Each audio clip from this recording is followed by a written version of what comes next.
My name is Elena. The rain in London doesn't just wash things away. Sometimes it feels like it's trying to drown you. I remember standing at my kitchen window on a Tuesday morning in late October, watching the water hammer against the glass. The sky was a bruised shade of purple-gray, the kind of weather that seeps into your bones and makes you feel small. I was 32 years old, nursing a cup of tea that had gone cold 20 minutes ago, and staring at the empty driveway where my husband's car usually sat. Mark had left for work an hour earlier. He had been rushing, as he always was lately. He was a man perpetually vibrating with a nervous energy I used to mistake for ambition. That morning, he had kissed my cheek, smelling of expensive sandalwood cologne and coffee, and told me not to wait up. "Big meetings," he had said, adjusting his tie in the hallway mirror, checking his reflection more than he checked on me. "The market is volatile, Elle. You know how it is." I didn't know how it was. I was a financial auditor. My world was black and white, debits and credits, truths and lies found in the margins of spreadsheets. But in my own home, I had let the numbers blur. Mark managed our personal finances. He insisted on it. "You look at numbers all day, darling," he'd say, smoothing my hair. "Let me handle the boring stuff at home. You just relax." I trusted him. I trusted the life we were building in this semi-detached house in the suburbs, with its leaky gutters and the mortgage I paid half of every month. The silence of the house was broken by the doorbell. It was a jarring electric sound that made me jump. I wasn't expecting anyone. I wiped my hands on a tea towel and walked down the hallway, the floorboards creaking under my socks. When I opened the door, a gust of wet wind blew into the hall, chilling me instantly. A delivery driver stood there, looking miserable. Water dripped from the brim of his cap onto a clipboard he was clutching against his chest to keep dry. Behind him, on the porch, sat a monstrosity of a box. It was huge, awkwardly shaped, and reinforced with heavy-duty industrial staples. "Delivery for Mrs. Elena Thompson," the man grunted, shivering. "From a Mrs. Josephine Miller, France." My heart did a sudden, violent somersault. Aunt Jo, my mother's sister, the black sheep of the family who had become its golden goose. Aunt Jo was eccentric, loud, and brilliantly chaotic. 5 years ago, she had won a massive settlement in a patent lawsuit regarding a medical device she'd invented in the 90s. She promptly moved to the south of France, bought a vineyard she didn't know how to farm, and spent her days drinking rosé and painting terrible watercolors. She had called me 3 weeks ago, her voice crackling with excitement over the international line. "Elena, the big 3-2 is coming up. I'm sending you something, darling. Something to help you get around. That old sedan of yours is a death trap. Prepare the garage. Make sure your insurance is sorted."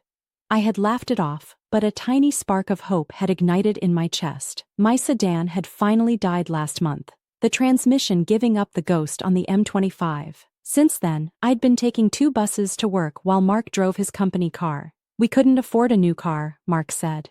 "Liquidity issues," he called it. So when Aunt Jo said, "Prepare the garage," I dared to dream. Maybe a little hatchback? A second-hand Fiat? Anything with an engine. "Sign here, love," the driver said, snapping me back to reality. I scribbled my signature, the pen tearing the damp paper. "Do you need help?" I asked as he tilted the box. "I got it," he said, heaving it over the threshold. It landed with a thud that shook the floor. "Heavy, feels like metal." He left, and I was alone with the box. I grabbed a utility knife from the kitchen drawer and sliced through the thick tape. My hands were shaking slightly. I pulled back the cardboard flaps, pushing aside mountains of packing peanuts. I reached in, expecting to feel a car part, or maybe finding keys. Instead, my hand closed around a rubber handlebar grip. I froze. I ripped the rest of the box open. There, nestled in the packaging, was a bicycle. It wasn't a high-tech racing bike. It wasn't an electric commuter bike. It was a vintage-style cruiser, painted a dull, creamy beige. It had a brown leather seat that looked worn and a wicker basket zip-tied to the front. I pulled it out, leaning it against the hallway wall. A small card was taped to the spokes. "Get around in style, darling. Fresh air is the best luxury. Love, Joe." I stood there for a long time, staring at the bike. The disappointment was a physical weight in my stomach, like I had swallowed a stone. I felt immediate, crushing guilt for feeling ungrateful. It was a gift. Aunt Jo didn't owe me a car, she was just being Jo, eccentric, unpredictable. Maybe she thought a bike was romantic, imagining me cycling through London like I was in a Parisian movie. But the reality was colder. I had a 45-minute commute. It was November, and Aunt Jo had specifically said, "Prepare the garage. You don't put a bicycle in a car parking spot." When Mark came home that evening, the rain had turned to sleet. He shook his umbrella off in the foyer, humming a tune. When he saw the bike leaning against the wall, he stopped dead. For a second. Just a split second. I saw panic in his eyes. His pupils dilated, his breath hitched, and he looked from the bike to me with an expression of pure terror. But before I could even process it, the mask slammed back into place. He let out a loud, booming laugh. "Well, would you look at that?"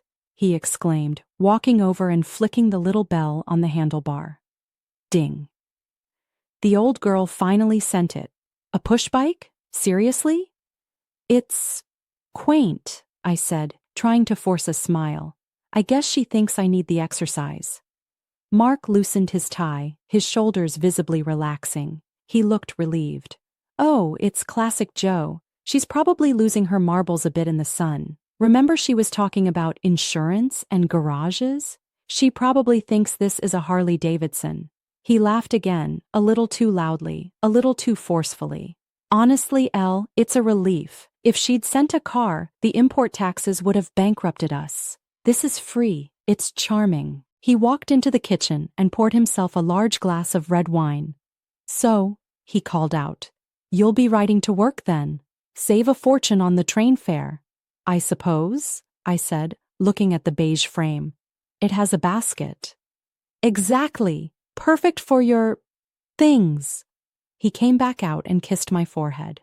"Don't look so down, babe. It's the thought that counts. Now, what's for dinner? I'm starving. The market was a bloodbath today."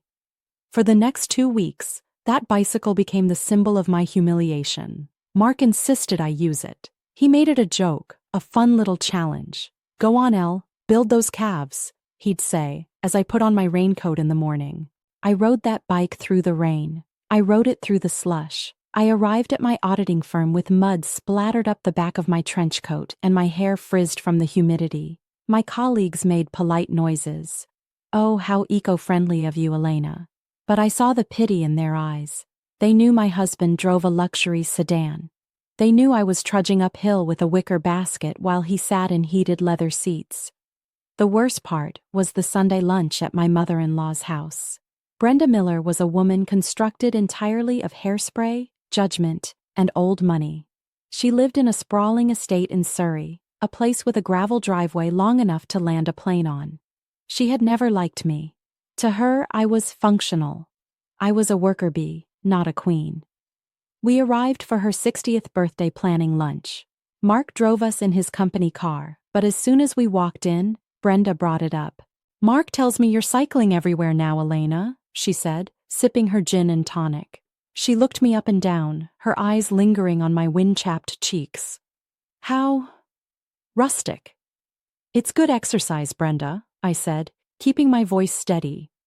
"I'm sure," she sniffed, "though I do worry about what the neighbors think. It looks a bit penniless. Does Mark not provide for you?" Mark chuckled, patting his mother's hand. "She loves it, Mum. It's a gift from her aunt, you know, the crazy one in France." Brenda's eyes flashed with something I couldn't quite place. It was a flicker of amusement, a shared secret. She looked at Mark, and a tiny, knowing smile played on her lips. "Ah, yes, the aunt. Well, at least the bike is reliable, unlike some investments." Mark stiffened. "The investments are fine, Mum. I told you, the crypto yield is just delayed." "We'll discuss that later," Brenda said sharply, cutting her eyes to me. "Let's eat."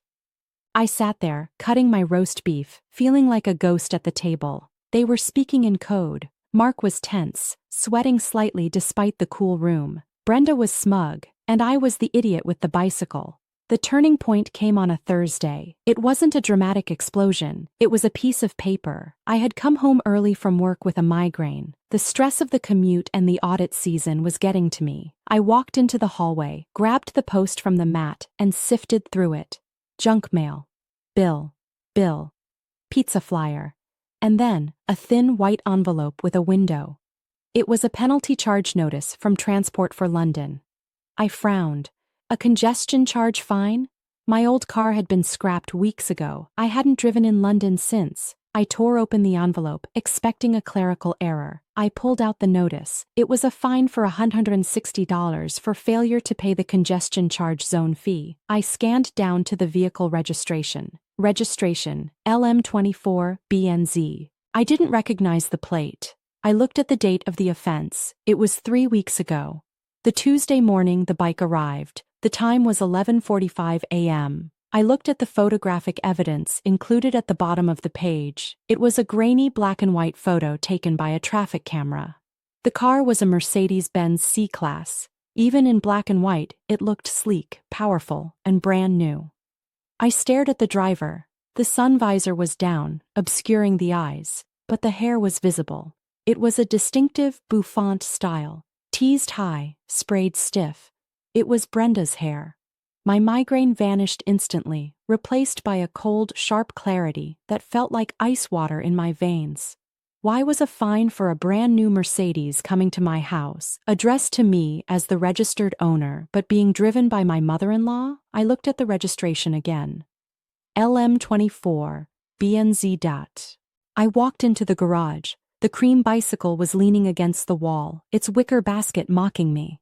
I looked at it, really looked at it. The rust on the chain, the scratches on the paint. I went into the kitchen and picked up the phone. I didn't call Mark, I called Aunt Jo. "Elena, darling," her voice was a burst of sunshine. "I've been waiting for a proper update. How is she handling? Does she purr?" My hand gripped the phone so tight my knuckles turned white. "Auntie, I need you to be very serious with me. What exactly did you send me?" There was a pause on the line. "What do you mean?" "I sent you the car, the Mercedes-Benz C-Class, obsidian black, cream leather interior, the 2024 model. I told you, I wanted you safe." The room spun. I had to grab the counter to steady myself. "Auntie," I whispered, my voice trembling. "I got a bicycle, a used cream-colored bicycle in a box." "A bicycle?" Aunt Jo shrieked. It was a sound of pure indignation. "Elena, have you been drinking? I paid £45,000 for that car. I paid for private freight shipping. It was delivered to your address 3 weeks ago. I have the signed receipt right here." "Who signed for it?" I asked, tears pricking my eyes. "It says, well, it's a scribble. It looks like E. Thompson. I assumed it was you." "I signed for a box, Auntie. A box with a bike in it." "Then where is the car?" she demanded, the lawyer in her waking up. "Elena, I sent the V5C logbook and the transfer deed in a separate, tracked envelope. Did you sign for that?" "No," I said. "I never saw any paperwork." "Mark," she said. It wasn't a question. It was a verdict. "Is Mark there?" "No, he's at work." "He intercepted it," she said, her voice dropping to a deadly calm. "He intercepted the car and the paperwork. Elena, listen to me. He stole it. If you have a bike, he swapped them." I hung up the phone with instructions for Aunt Jo to email me every single document she had, the purchase order, the shipping manifest, the tracking numbers. I sat on the kitchen floor. The betrayal wasn't just a wave, it was a tsunami. Mark, the man I slept next to, the man who watched me ride a rusty bike in the rain for weeks. He had taken a £45,000 gift, stolen it, and presumably given it to his mother. Why? I needed to know why before I killed him. I went into auditor mode. When you audit a company, you don't look at what they show you. You look at what they hide. I went to Mark's home office. He kept the door locked, claiming client confidentiality. But I knew where the spare key was, taped under the bottom drawer of the filing cabinet in the garage. I retrieved the key. I unlocked the door. The room smelled of him, stale coffee and secrets. I sat at his desk. It was a mess of papers. I tried to open his top drawer. Locked. I grabbed a letter opener and jammed it into the mechanism, wiggling it until Pop. It sprang open. Inside, buried under a stack of old sports magazines, was a thick brown envelope. French stamps. I opened it. The V5C logbook. The transfer deed from Josephine Miller to Elena Thompson, and at the bottom of the transfer deed, my signature. But it wasn't my signature. It was shaky. The E was too looped. It was a forgery. Stapled to the back was a carbon copy of a new transfer form from Elena Thompson to Brenda Miller. Dated the same day the car arrived. He had forged my signature to accept the car, then forged it again to give it to his mother. I turned to his computer. I needed the motive. Mark was bad with passwords. He used the same one for everything. Arsenal 1990 wow. I typed it in. The screen unlocked. I went to his emails. I searched for Brenda. Hundreds of emails, but the recent ones told a story of desperation. September 12th. From Brenda. To Mark. Subject: the investors. Mark, the Joneses are asking for their dividends. You told me this crypto scheme was a sure thing. I vouched for you. If you don't pay them out, they're going to the police. I can't protect you this time. You owe me $60,000 covering your losses last year. Fix this. September 14th. From Mark to Brenda. Subject: the investors. I'm trying, Mum. The market crashed. The money is gone. I just need time. Don't tell Elena. She'll leave me. She'll take the house. And then, the smoking gun. October 20th. From Mark to Brenda. Subject: the solution. Elena's aunt is sending a gift. She hinted it's big. If it's valuable, I can use it. I'll intercept the delivery. If it's a car, I'll sign it over to you. You take it as collateral for the debt. Tell the Joneses you're liquidating assets to pay them. Just keep the car in your garage. I'll buy a junk bike to keep Elena distracted. She's clueless. She trusts me. She's clueless. I stared at the words on the screen. The white light burned into my retinas.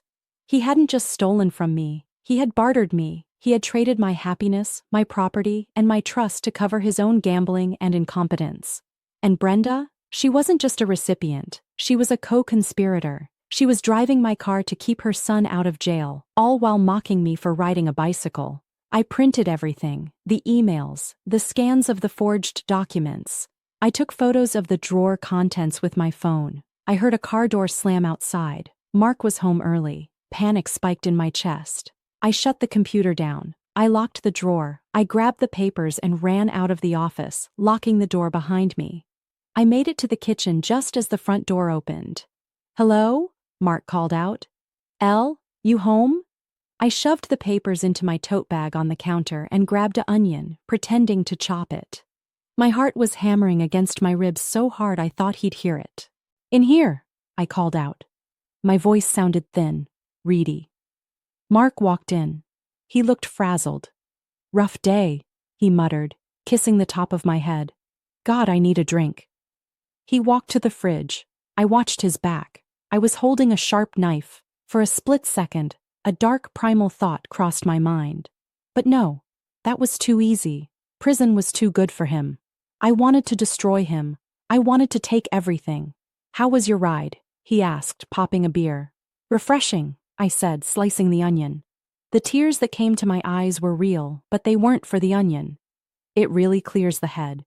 Makes you see things clearly." "Good, good," he said, distracted. "Listen, Brenda called. She wants to make sure we're early for the party on Saturday. It's a big deal for her." "Oh, I wouldn't miss it for the world," I said, turning to face him with a smile that felt like it was carved out of glass. "I have a surprise for her." "Yeah? What?" "You'll see," I said. "It's going to be unforgettable." The next 3 days were a blur of calculated acting. I went to work, but I didn't audit spreadsheets. I audited my life. I went to a solicitor on my lunch break, a shark of a woman named Mrs. Gable. I showed her the evidence. "This is financial abuse, fraud, theft, and forgery," Mrs. Gable said, her eyes gleaming. "We can go to the police, but if you want to hurt them, we hit them civilly and criminally at the same time. The car is legally yours. The transfer is void because of the forgery. Brenda is in possession of stolen goods." I want the car back, I said, and I want them exposed. Then we wait for the party, Mrs. Gable said. I'll draft the divorce petition and the affidavit of theft. You call the police on the day. Tell them you've located your stolen vehicle. Saturday arrived. The sky was a brilliant, mocking blue. It was perfect weather for a garden party. I dressed with armor in mind. I wore a red dress, a color Brenda always said was too aggressive and common. I put on heels. I put on red lipstick. Mark looked at me nervously as we got into his car. You look intense, Elle. I feel intense, Mark. It's a big day. We drove to Brenda's estate in Surrey. The gravel driveway was already packed with luxury cars, Rovers, Jaguars, Porsches.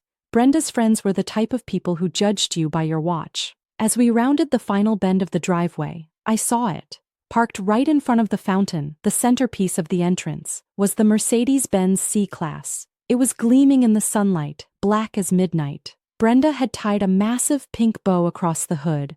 My hands clenched in my lap. That was my car. That was my birthday present. Wow, Mark said, feigning surprise. Mom really went all out on the decoration. She certainly did, I said. We parked and walked up to the house. The party was in full swing. Waiters circulated with champagne. A jazz band played softly on the lawn. Brenda was holding court near the fountain, wearing a sequined gown that looked like a disco ball. When she saw us, she waved. Mark! Elena! We walked over. She hugged Mark tightly, then gave me a stiff air kiss near my ear.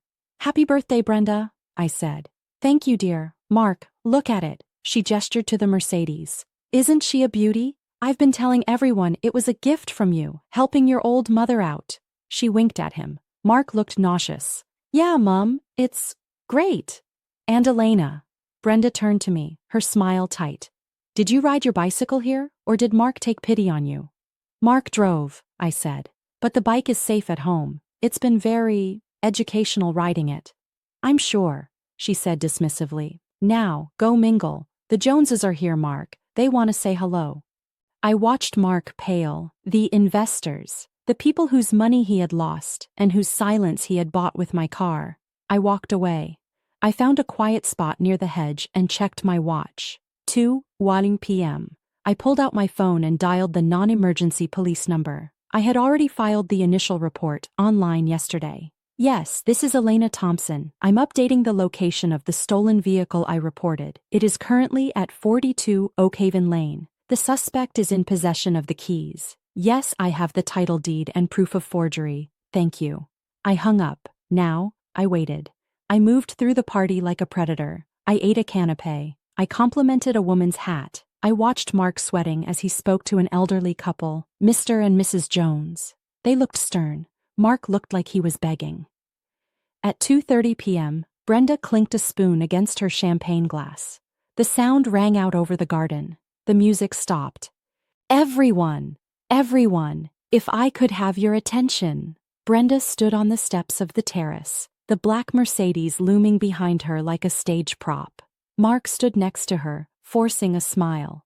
I just want to say thank you for coming to celebrate my 60th, Brenda announced, her voice booming. It's been a wonderful year, and I have to give a special thank you to my son, Mark. Applause rippled through the crowd.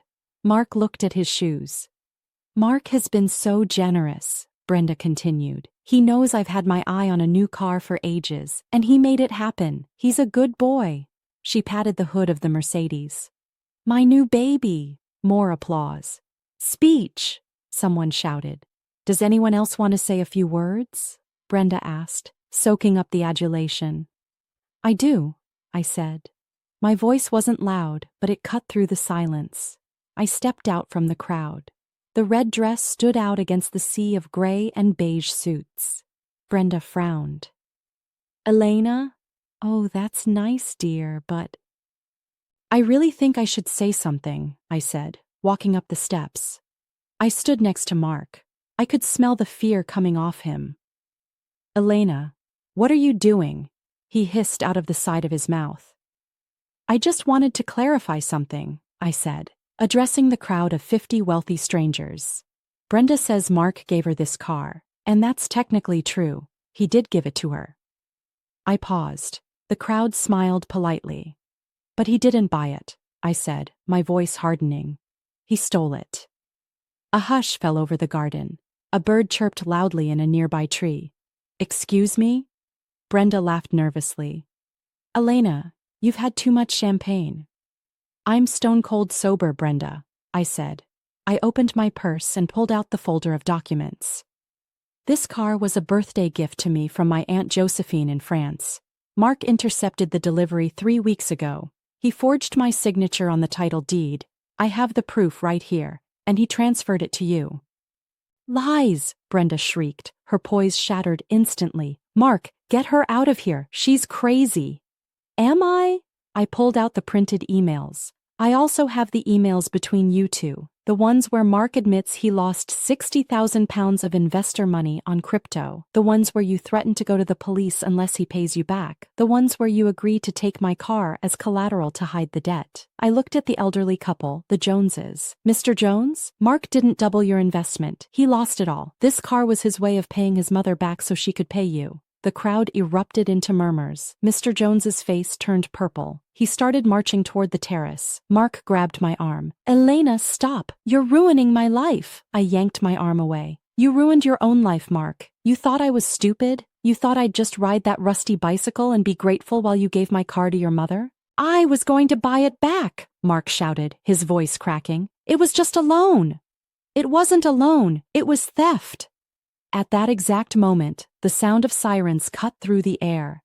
Not one, but 2 police cruisers rolled up the long gravel driveway, blue lights flashing against the pristine hedges. The color drained from Brenda's face. She looked like she was witnessing the apocalypse. 2 officers stepped out, adjusting their vests. They walked straight toward the terrace. Mrs. Elena Thompson, one officer asked. Here, I said, we have a report of a stolen Mercedes-Benz C-Class located at this address. That's the one. I pointed to the car with the pink bow. And that woman has the keys. The next hour was a spectacle of absolute destruction. The police weren't there for a friendly chat. Because of the value of the car and the allegation of forgery, this was a serious crime scene. They examined my documents. The V5C logbook Aunt Jo had sent me matched the VIN on the dashboard. The forgery was obvious when compared to my driver's license. Brenda tried to play the victim. I didn't know. My son told me he bought it. We have emails, ma'am, the officer said, holding the stack I had given him. Discussing hiding the asset. That makes you an accessory to handling stolen goods. Brenda turned on Mark like a viper. He lied to me. It's all him. He's a gambler. He's a liar. Mark stood there, weeping. Actually weeping. The investors were shouting at him from the lawn. His mother was screaming at the police, and I stood there, calm, watching the house of cards collapse. The officer turned to me.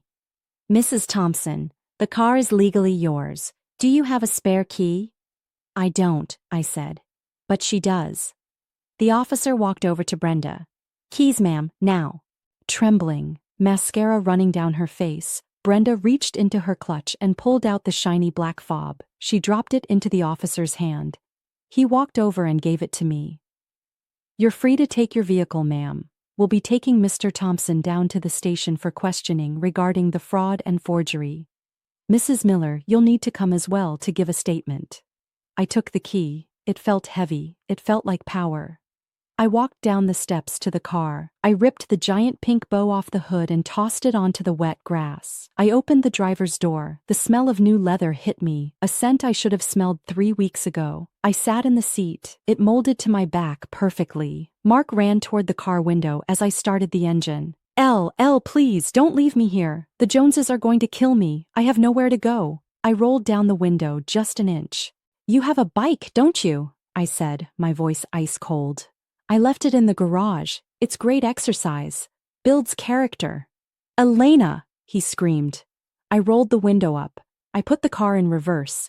The backup camera showed Mark collapsing onto the gravel, head in his hands, as the police officer placed a hand on his shoulder.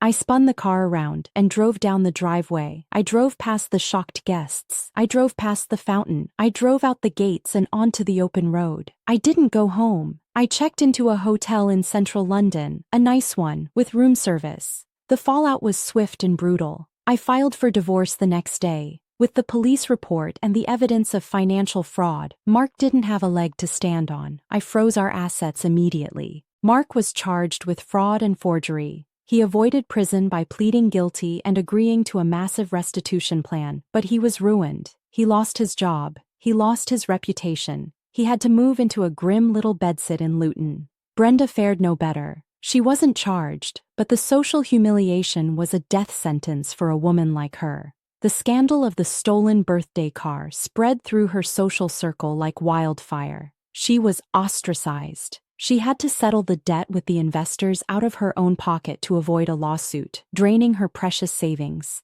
As for me, I sold the house. I didn't want the memories. I bought a sleek modern apartment in the city with secure underground parking. And the car?